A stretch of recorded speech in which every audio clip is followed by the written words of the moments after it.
کہہ دو کہ اے میرے بندو، جنہوں نے اپنی جانوں پر زیادتی کی ہے، اللہ کی رحمت سے نا امید نہ ہونا۔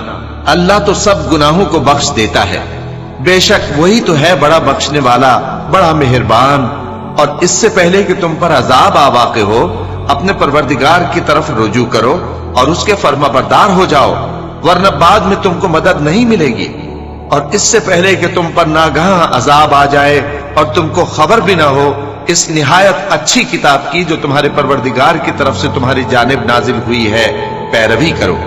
ایسا نہ ہو کہ اس وقت کوئی شخص کہنے لگے کہ ہائے اس کوتاہی پر افسوس ہے جو میں نے اللہ کا حق ماننے میں کی، اور میں تو ہنسی ہی کرتا رہا۔